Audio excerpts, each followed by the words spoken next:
Welcome back to Let's Talk About Mental Health. I'm Nels Kloster. I'm an addiction psychiatrist. My name is Robert Stack, and I'm an alcohol and drug counselor and a mental health counselor. Right. And again, I want to thank people for sending in their questions. Two ways to get those to us. One is from our Facebook site. Another one is from our email account. And we'll flash those on the screen so people can know where to send those. There you go. Which is facebook.com/letstalkvt or questions@letstalkvt.com. Now, one of the things I wanted to do, and you know, you're going to laugh at me, but last week, I watched the show last week, and I ended up talking about marijuana. Right. And I realized like you often do. Well, it gets me going, because I have this, I guess I have an attitude toward it, and the whole legalization, and so I sometimes get it a little bit too much. And I have to admit that I have a certain prejudice, if you will, bias, if you will. I worked in a psychiatric hospital 29 years. I've worked in the field of addiction over 30 years. And I've seen the damage that alcohol and drugs have done to people. And I've also seen, I've come to appreciate the importance of living alcohol and drug free. And so, and I know this is going to get the, you know, pot people crazy, but you know, all the people I treated, a lot of the people, 90%, 98% of the people I treated in the hospital smoke pot. And I'm not saying it's the gateway or anything, I'm just saying they smoke pot. And for many of them, it was the beginning of their drug and alcohol use. And so I worry about that. And I worry about, too, that the idea that we're in some ways sending the wrong message. I mean, on one hand, we tell, you know, I joked about this with you. You know, I had a client that did heroin that didn't smoke cigarettes because they were bad for him. Because they're bad for you, yeah. You know, so we had this great no smoking campaign, or, you know, not to smoke cigarettes or whatever, you know. And at the same time, people are talking about, well, let's smoke pot. You know, and then I know some people say, well, we're not going to let the kids have it. But then again, I presume that we weren't going to let the kids have opiates either, and we weren't going to let them have alcohol. And yet, you know, that's a huge problem. And I also think that, you know, for some kids, it's a high risk. It puts them at risk because of the things that they struggle with in life. And so I imagine there are kids that are, or young adults who can smoke pot and not interfere with their life, just like all drugs. But I also think that there are some people out there who, for whatever reason, are going to find great relief and comfort in being able to access marijuana, especially if it has a high THC content. And it's if you increase availability, you will increase use. And if you increase use, you increase abuse. And if you increase abuse, you increase dependency. I mean, it's just no way around it. And if the state becomes a sponsor of it, they're going to increase use. Obviously, you know, I always talk about gambling. You know, 30 years ago, you know, nobody in Vermont could find a bookie. I mean, maybe they're out there, but, you know, nobody gambled. And now it's a state function. People scratch tickets, they play numbers. I mean, it's a revenue thing. And so, I mean, you were saying this before the show, it's not just one thing. There's other consequences. There's other things involved with just legalization and talking about legalization. Yeah. And it's complicated. I mean, just I've only looked at the summary of the RAND report, which you know, Governor Shumlin had commissioned the RAND Corporation, which is I guess an international think tank, if you will, that looks at various things around healthcare. And they make the point that this is not, as I say, sort of a binary issue. It's not about, you know, prohibiting marijuana, and it's not about legalizing it, allowing there to be tax revenue. But without going into that, I mean, I agree with your point. Is that what sort of a message are we trying to send there? I mean, as we talk about sort of what's the quality of life for people, you know, more intoxication and more drugs is not really. I mean, maybe there's enjoyment there, but it's a very sort of fleeting, artificial enjoyment. And I just kind of wonder how, I'll be very curious how in the State House people kind of make sense out of this. That on the one hand, they're saying we have this opioid epidemic, and they say, well, you know, smoking is bad, and we've been able to decrease, you know, cigarette smoking to 1 in 5 in Vermont. And then to go on the other side and say, oh, but we should legalize marijuana. Because that's just the right thing to do. That's where public opinion lies. And you know, the headline in the newspaper was sort of sensationalized, and they talked about $100 million in revenue. Now, we always have a budget crisis, it seems, and that sounds like a wonderful windfall, and Colorado's doing it, Washington is doing it, they're making a lot of money. And in the article, they started off locally. They said, well, we could get maybe $20 million in revenue from the state of Vermont, but we could get over $100 million if we fed the rest of New England. Right. So so now we become a supplier for marijuana to Massachusetts, Maine, New Hampshire. Yeah. I mean, what are they talking about? I mean, they have this idea that we will become like a pot marketplace. We'll sell maple syrup and marijuana. Maybe in the same jar.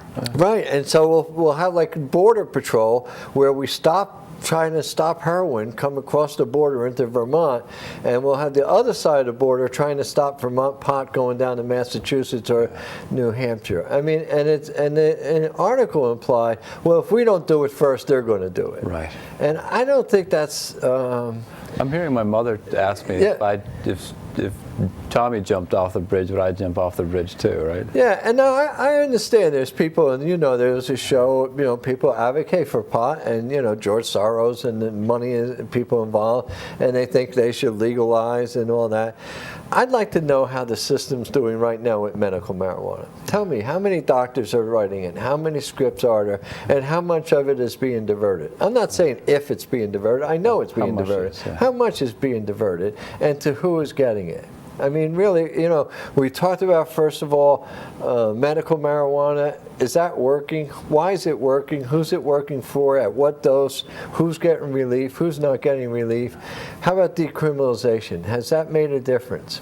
You know what I mean? It's like, so what's going on here? Yeah, I mean, in a way, where's the impatience? Because there are other people doing this with it. We've just barely started medical marijuana in 2011 in Vermont, and then in 2013 went for decriminalizing, raised up basically up to an ounce of possessing marijuana, and we haven't taken the time to see how this sugars out, to use the Vermont expression.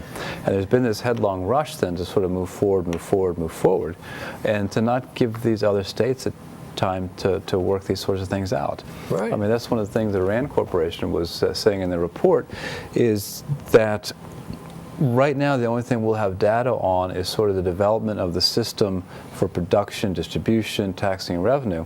But that then, there's more than to come with the outcomes then. The outcomes will be a whole different area of study. And so why not let Colorado and Washington be the laboratory that this happens in, and then see where it goes? Right. Because like we've admitted, talking about before, is that we have what in research is called a selection bias. Since all the people that we've worked with have struggled with addiction, and most of them continue to smoke pot or have smoked pot, we see this in the context of really being unhealthy and detrimental for the majority of people that we work with. Right. And I'm struggling with trying to take a broader view, is that, well, okay, I don't work with everybody. And of course, living in Vermont, we all know people that might smoke on a weekend and not have any issues with it. And again, so what's the balance then? The people that we work with struggling more with addiction and continue to live in poverty and the drug use and that environment that brings them harm, versus the personal freedom that our own friends might have who smoke marijuana without any kind of detriment. How do you balance that? And when you talk about income from tax revenues, well, you also have to talk about then the cost of regulation, the cost of administration, the cost of policing. Like, if you're not going to have people coming in from other states, and you got to wonder then, where does this financially? How do you determine what the balance is of cost and benefit when we really don't know so many of the different pieces that have to be measured? Right. And he announced last week that we're not going to have a single payer system. So I guess the idea is you won't get health care, but you can get stoned. Well, that's I'm open. Like a lot of counseling magazines have said, that maybe what we should spend our effort on is getting used to the idea this is probably going to be legal, and how are we going to deal with that? But I really would like to see a more cautious approach, because one of the things that we don't have in the U.S. that they do have in these, other countries that people point to, like Portugal and the Netherlands with their coffee shops and the decriminalization and everything, is they've also put that together in a picture of a social welfare system where health care is available, not just considered a right, a privilege, a right, but it's available to everybody. And we don't have that in this country. So I think that if we are going to wind up with a more liberal attitude about drugs, we should really be smart and make sure that we have a more liberal attitude about health care and wellness for our entire population. But when the governor says, my daughter smokes pot, as if like, well, that makes it okay because they're successful and they're, doing well and everything. But, and I know people who smoke pot and they do well, and it's okay. I just don't think it's the right message. I mean, I would hate to be a single mom or a single parent raising a young teenager and trying to encourage them not to use drugs and not to get high when at the same time everybody's trying to tell everybody that smoking pot is fairly benign, it's enjoyable, it feels great, takes care of any number of ills or problems. I mean, it just doesn't seem right to me. I mean, it just doesn't, I'd like to go back more to the Vermont of Calvin Coolidge. I'm telling you, I'm an old guy. No, I know that. I know that sounds terrible, but I'm telling you, it's like, I think it's the wrong approach, not the approach that we should be making about challenging our children, challenging this generation. Even, I don't know. I'm willing to admit that I'm wrong. That well, maybe I'm wrong about this, and I'm just being an old person, and I've seen too much misery from addiction. But it does bother me. I mean, and people who should be speaking out against this, like who work in the state, I think some of them are afraid to go against the governor. I think some people are sort of afraid to seem not progressive enough. Right. You know what I mean? Not listening to the majority of people who want to get stoned. I mean, if you're looking to get the stoner vote, you're going to have to increase the voting time. Give them a week to show up. Well, yeah, and most of them don't vote. Yeah, well, we'll give them munchies and then they'll show up. We'll give them something to eat. Okay, that's enough, and I'm not going to apologize for this. This is it. All right, we have this great question, and it sort of feeds into this, but we'll go from there. Everyone talks about medications for addiction, Suboxone, methadone, but I kicked drugs by hard work. I got sick, I went to meetings, I changed my life. Why doesn't anyone do that anymore? Oh, so they get the old-fashioned way, huh? Yeah, I guess so. Work hard, tough it up, struggle. Yeah, that's a great question because we know that if you want to be well, you have to take responsibility for your health. You do have to work hard at that. And I've met people, I'm sure you have too, that are critical of this idea that it's so easy to get onto a drug for a drug, right? Getting an opioid to deal with opiate dependency.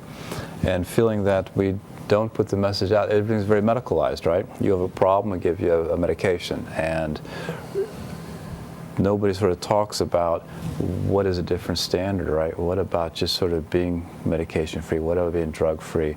Abstinence or sort of the old ideas of recovery. So here's one of the problems. You have people who have an addiction, opiate addiction, and for whatever reason, it's so severe or something happens, they get in trouble, whatever it is, they go into a hospital and they get detoxed. They get detoxed from opiates. I used to do it. I worked in the field. Both been a part of that. Right? We send them home, we send them away, and statistically, the government came out and said up to 90% of the people who are detoxed from opiates relapse. Right. Okay? And so it's in weeks or months. So treatment is not cost effective, whatever way you want to think about it. At least that treatment is not cost effective. That's right. Yeah. And you have the fact that 10% do get better, but what are we going to do for the other 90%? Yeah. Okay? Now, one of the and that's valid. I mean, you want to say, like, what's happening to society, why those 90% of people are using? Well, in some cases there was worried about Hep C. So we had needle exchanges. We said, HIV, Hep C. If bad things are happening, if it's 90% of opiate-dependent patients continue to use opiates. That's right. They go out and they do petty crime, shoplifting, whatever. They get new users by dealing and getting involved and selling and buying and selling to support their own habits. So the idea of treating those 90% has for the greater good almost, if you will. Yeah. And it's hard not to argue with that. But at the same time, because of the stigma of addiction, there are people who did opiates, who were using opiates on a steady basis, and perhaps like this guy here, stopped. Right. It was difficult, it was hard, you know, cold sweats, whatever they went through, developed a new lifestyle. He doesn't say he went to 12-step programs, Right, but he's at meetings. he So I went think to that meetings. That's part of it. So you imagine that's what that is. And that's a pain in the neck. You go to meetings, you sit in bad chairs, you listen to people talk, and drink you know, bad coffee, you drink bad coffee. But lo and behold, you stop using and you develop a life. And so I don't think we measure them per se. Right. And if you ask somebody and you said to them, like I used to talk to people who have been on methadone for 10 years, and they would say, well, it didn't work. And I said, what do you mean it didn't work? Well, I didn't get better. I got on methadone, but I didn't get better. And I had to go to the clinic every day and every other day. And I struggled with other addictions. I struggled with other stuff. And again, I have to admit, I didn't talk to the people for whom they got on methadone and then got off and got a regular job. I talked to people who got on methadone, got off, and went back to drugs. So selection bias again. So I have a selection bias. But still, they really said, you know, I never felt good about myself on methadone. I never felt like I was doing that well. And I don't know if that's still true or not, and maybe not. But I think this guy is onto something. I think you feel a lot better, no matter how bad your addiction, if you put it away and don't use anymore and start another life. And I think when I heard the other day, I think Sheldon or somebody was sort of taking credit that we've increased our treatment for addiction. And yes, that's true, and I'm glad we have. But what he was talking about mainly was about providing medications. Right. He wasn't talking about people being in recovery. He wasn't saying, he was talking about, well, they're not dope sick, or they're, you know, we're getting them into treatment and we're getting them on medications, and that's all good. But that doesn't speak to those individuals actually improving the quality of their life. It means they're not getting worse, maybe. I'm sorry. Yeah. So I mean, then there's a difference between, say, treatment and recovery. Yeah. That's what I'm hearing. To me, there is. Yeah. Yeah. I mean, don't want us to forget too that there was this what's called a prospective study. You know, study that starts with an idea and follows people forward over time in California, looking at people that were dependent on heroin addicted, and they followed them for 33 years, maybe even longer now, and they found out that half of them were dead within 33 years. So, you know, again, from a very sort of, you know, medical perspective, okay, we want to decrease people's suffering, and we want to, you know, keep them alive for longer. And when you think about that, well, that's a very clear answer. We sort of give them this drug, methadone medication, and we find that it saves lives. It keeps people out of legal problems. Some people find jobs. They recreate their relationships. So there is sort of good, you know, justification, at least from a medical perspective, to do just that. But I think I do kind of find a midpoint here that there's not a very full spectrum of choices there. There's not really the option most of the time to say, well, maybe if we could just get you away from the drugs for long enough while you're still earlier in your illness, and maybe try not to be on any medication whatsoever. And we do this with other medical issues like high blood pressure and diabetes. You try to avoid using medications because, you know, there's toxic effects to any medication that have to be balanced against the beneficial effects of it. And I have to admit that, you know, part of me wants to say, you know, I support talk therapy. I think interpersonal relationships are really important. The Turning Point, the recovery centers we have in the communities, forming a bond, talking with people, getting support. I think a spiritual recovery is very important. And so, you know, that doesn't match the desire to get medications. That doesn't match Suboxone and methadone. And I also want to say that there is probably people with very severe illness who need to be on methadone. I got no problem with that. And if you're on Suboxone and it's helpful, it's beneficial, you work in the field, it does work. I think his point, and I'll stop because I don't know him, but and maybe he just wants credit for the work that he did. In other words, I did it the hard way, but I at least would like people to talk a little bit more about abstinence and say, you know, we'll give you this medication, or, you know, this medication is available, but, you know, maybe there's more to it than just giving you the medication. Right.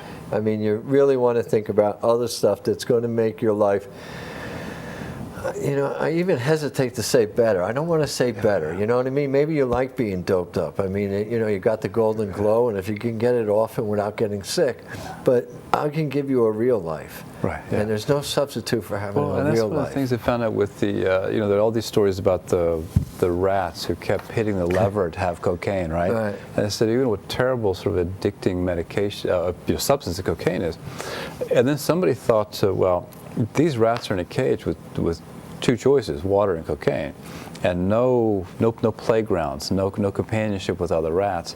And so this guy, Bruce Alexander, put rats in sort of an enriched environment where they had toys, they had activities, they had mates, and they also had the opportunity for cocaine just like the other rats. And they didn't go for it because they had a full, satisfying rat life in this other environment. So again, that's a very important piece too. And you know, we've talked about this over and over again with the long-term effects of medications being potentially, you know, harmful to brain chemistry. That there's too much of a tendency to always go to a medication, and that we don't put enough effort into the idea of the power we have to heal ourselves, either through activity, through relationships, through changing the way we think and feel, through therapy. That can be very powerful too. And unfortunately, it's not a go-to for us. It's not a starting point in too many cases. Right. Okay. All right, we found some middle ground there.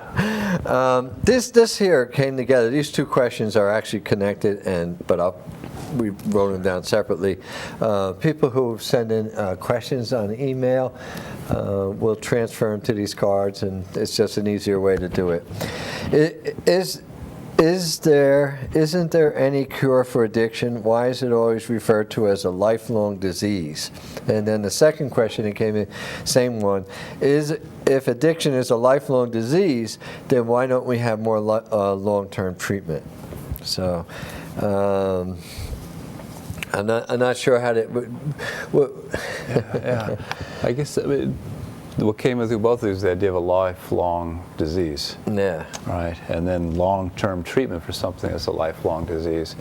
And you know, we've reached, I mean, the idea of it being a brain disorder or brain disease is, you know, very, very hot among, you know, researchers and addiction people right now. And it seems to have brought with it a decreasing stigma. Right, if this is a medical issue, this needs treatment. You know, we wouldn't give somebody a hard time with having a disease like leprosy or cancer or some bacterial infection. So I think there has been a little bit of a softening towards people with addiction because of this idea that it's classified as a disease.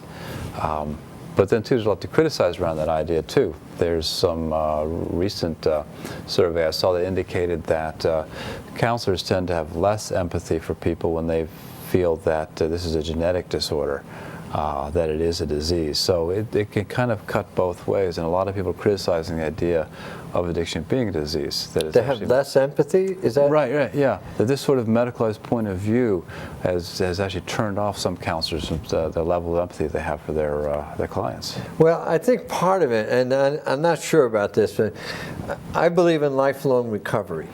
And you know what I mean? I don't know if somebody, and I've seen people in recovery, I don't know if I would say that they're walking around with a disease. I mean, I don't think they are.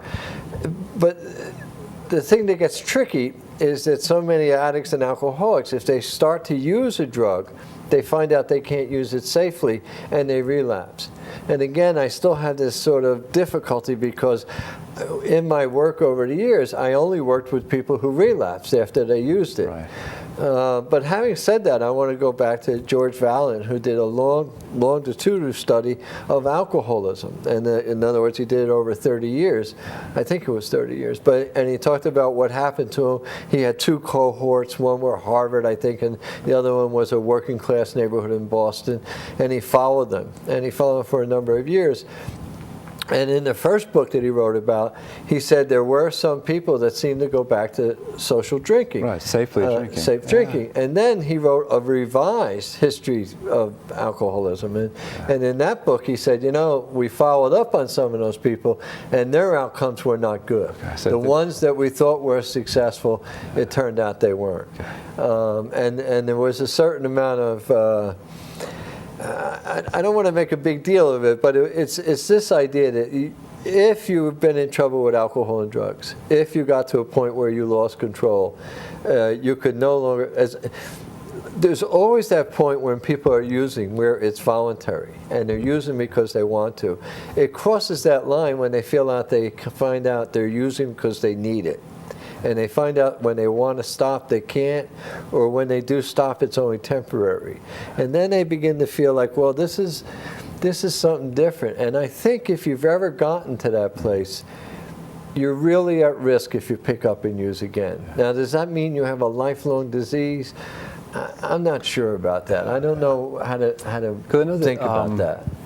And you could look at this through sort of brain processes, and just because we're able to identify areas of the brain that light up, or the activity levels of metabolism of glucose or oxygen in the brain, that doesn't mean that what's happening there is necessarily diseased. I'm often making the comparison with patients of learning how to ride a bike. You know, when you've done something numerous times, you develop a sort of a muscle and a brain memory for just that sort of thing. So we all know that if you learn how to ride a bike as a kid, you can be off a bike for 10, 20 years, and you can get on and ride. Maybe a little clumsy, but it comes back to you. And I think you're the one that taught me this math. If you've been sort of using drugs for 5 years, then that's 5, and then 365 days, so 5 times 365. And if you use then, 4, 10 times a day, multiply that times 365 times 5. And you find out that you really practice this activity a lot. And in a way then, what that means in the way that neurons go is that you've developed a more efficient pathway. It takes less activity, it takes less metabolism, it takes less thought for you to light up this pathway. And so I think just like with riding a bike, how you can hop back on and not worry about it, I think that part of the way the brain naturally works is if you've gotten to the point of an addiction to either alcohol or other drugs, if you get back on it, you're going to find that efficient pathway lights up. There's still a memory there that's underlying, that underlies the activity of the use. And it becomes very easy. We hear about people that get back to using. It's like how quickly they got back to it at the same level they used to use, even though they hadn't smoked or they hadn't drank for decades. And I think in some ways, back in the 1930s, AA decided to describe alcoholism as an obsession and an allergy. And back in those days, 1930s, they weren't real clear about how allergies worked.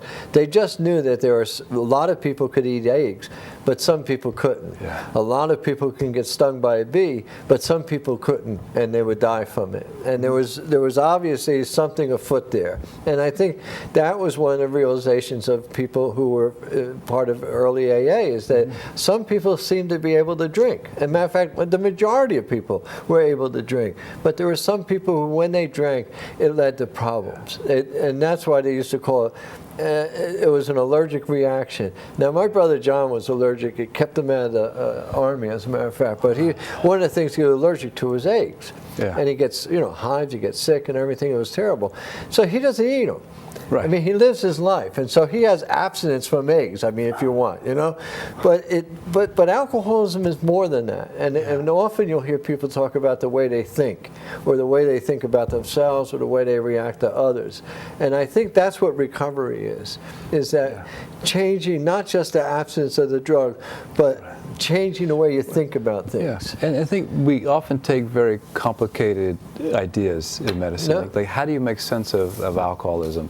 And we put it in the framework of what we know, what we're studying. It's a disease, it's an allergy, something like that. The future is going to tell more and more about this. It's just a simplistic way of trying to make sense of it now. And I like to think there's lifelong recovery. So I don't know if that answered those questions, but thank you. And please send them in.